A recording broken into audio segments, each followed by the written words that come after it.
Noël.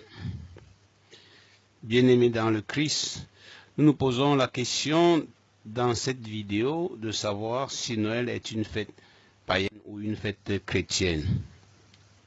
Parce qu'en fait, à l'approche des fêtes de Noël et des festivités chrétiennes, beaucoup de personnes nous approchent pour nous faire comprendre que l'Église catholique est idolâtre, que les chrétiens sont idolâtres parce qu'ils font une fête païenne. Et alors, qu'est-ce que ça veut dire Noël pour le chrétien? Est-ce véritablement une fête chrétienne ou une fête païenne? Et si c'est l'un ou l'autre cas, qu'est-ce que ça signifie pour nous aujourd'hui de fêter Noël? Voilà à peu près les objectifs de cette petite réflexion. Les chrétiens ont commencé à fêter, à célébrer Noël, la fête de Noël au IVe siècle, vers les années 340-330. À cette époque, la date du 25 décembre a été choisie comme date pour la fête de Noël, principalement dans le but de la substituer aux fêtes païennes. Il y avait plusieurs fêtes païennes en usage à l'époque qu'on célébrait comme la fête de la renaissance du soleil invaincu, Sol Invictus. Avant la christianisation de l'Occident, elle était appelée Dies Natalis Solis Invicti, donc le jour de la naissance du soleil invaincu, et correspondait donc à ce jour de la naissance du Sol Invictus.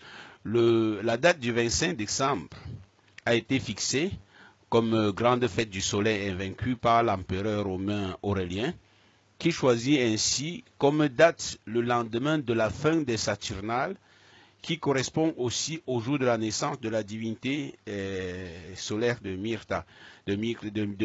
On finissait de célébrer les Saturnales le 23, et le 24, on commençait à célébrer la naissance de Mithra, qui sont tous célébrés comme des divinités solaires de la lumière.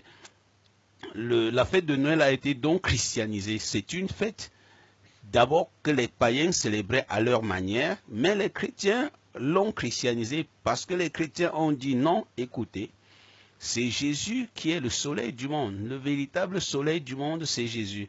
Et il est invaincu. Et par là, les chrétiens refusaient de participer et de célébrer comme les païens la réalité du fait qu'il y a un soleil au monde. Il y a un soleil du monde. Ce soleil du monde, c'est Jésus-Christ.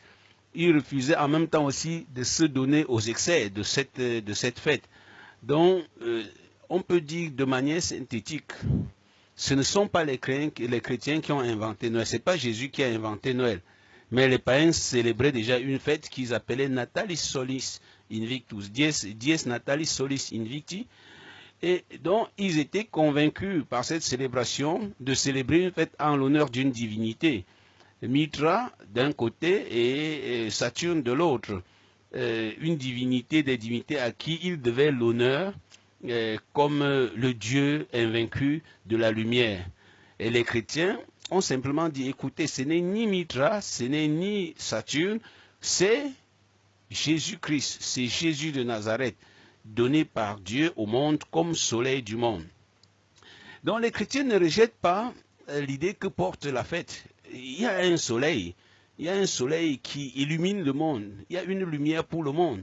Et on le verra avec les évangiles de Saint Jean. Et la lumière est venue dans les ténèbres, et les ténèbres l'ont refusé. Et il est venu chez les siens, et les siens ne l'ont pas reçu. Donc les chrétiens disent, oui, d'accord, vous célébrez une réalité, dont la réalité du soleil, mais ce soleil, ce n'est ni Saturne, ni Mithra, c'est Jésus. En fait, les chrétiens, à la lecture de la Bible, Malachie 3, verset 19, et Luc 1, verset 78, considèrent la venue du Christ comme le lever du soleil de justice. La fête de Noël, donc, fête du 25 décembre, célèbre ainsi la naissance de Jésus, soleil de justice. Donc, on ne célèbre pas l'anniversaire. Faisons déjà une petite... soulignons déjà quelque chose. On ne dit pas que c'est l'anniversaire, mais on célèbre la naissance. Et cette fête est liée chez les païens c'était d'abord une victoire de la lumière. Donc, qu'est-ce que les païens célébraient par Noël? C'était la victoire de la lumière. Et nous pouvons voir sur les deux tableaux révèlent la même chose. Le cycle du temps dans l'hémisphère nord, le temps a 4 saisons là-bas. L'été, qui est le temps du soleil, la célébration du soleil. Le printemps et l'automne qui mélangent soleil et nuit. Mais avec le printemps, c'est le retour des fleurs de la vie.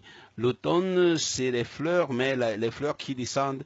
Et l'hiver, c'est l'obscurité, c'est le froid, c'est la nuit qui est plus longue que le jour. Déjà, à partir du 23 septembre, c'est l'automne. L'équinoxe d'automne annonce donc les jours de plus en plus courts. Et nous devons dire que le cycle du temps marquait la vie même comme chez nous en Afrique, le cycle du temps marque notre vie. Quand il pleut, on commence à cultiver, on commence à préparer les champs, etc. pour attendre la pluie. Lorsqu'on voit certains insectes, on sait que la saison sèche arrive, on commence à préparer les clés pour sécher les choses. Donc en fait, la nature et les saisons marquent la vie des hommes. Et comme nous pouvons le voir, Noël est un effort d'inculturation. Ça veut dire que quoi? Les chrétiens ont remarqué que les gens, les païens, avaient leur fête. Et au cours de cette fête, ils avaient des exagérations, des orgies, etc. Et ils disent non. Mais ils voient que dans la fête, ils célèbrent une idée, l'idée de la lumière. Et ils disent non, il y a vraiment une lumière, mais c'est pas ce que vous fêtez là. Donc, il faut dire aussi que, en parlant d'inculturation, c'est le fruit d'une longue lutte, parce que les chrétiens, avant d'arriver à célébrer la Noël, commencent une bataille avec le monde des ténèbres à partir du mois de novembre, je dirais même de septembre, parce que le 23 septembre, excusez pour l'erreur d'écriture, le 23 septembre, c'est l'équinoxe d'automne. C'est la nuit qui reprend le dessus sur le jour. Et vous allez vous rendre compte que, curieusement, un peu partout, c'est la période des accidents, des sacrifices, des crimes rituels. C'est la période où les adeptes de Satan, en fait, les adeptes de Satan couronnent cette fête le 1er novembre le 1er et le 2 novembre avec la fameuse fête d'Halloween.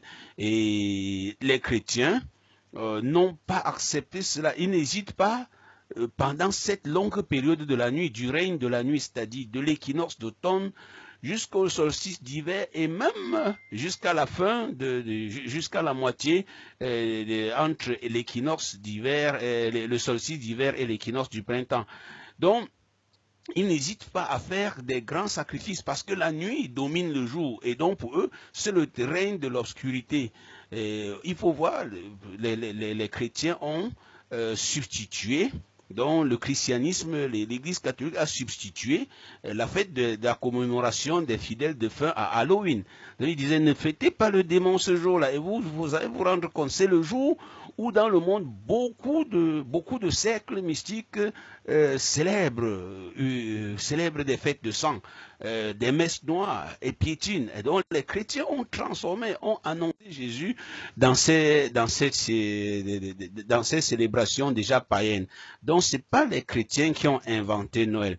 Noël correspondait à une fête de la victoire du soleil parce qu'en fait, à l'hémisphère nord, le solstice d'hiver, dont le 22-23 décembre, que correspond au 22 décembre, le 23 et le 24, le jour commence à reprendre l'avance sur la nuit.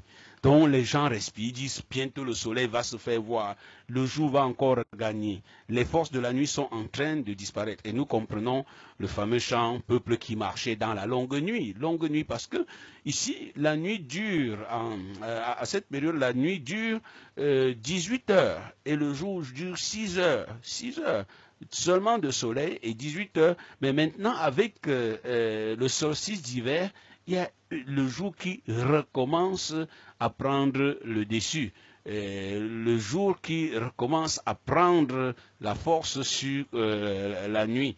Donc cette victoire allait jusqu'au départ définitif des forces du mal, à la Béphane qu'il célébrait le 6 janvier, et qui a été transformé et christianisé par l'Église en Épiphanie, c'est-à-dire la manifestation de cette étoile au monde entier. À la Béphane, vous voyez les dessins des sorciers qui sont assis sur leur balai et qui sont en train de parcourir les toits des cases.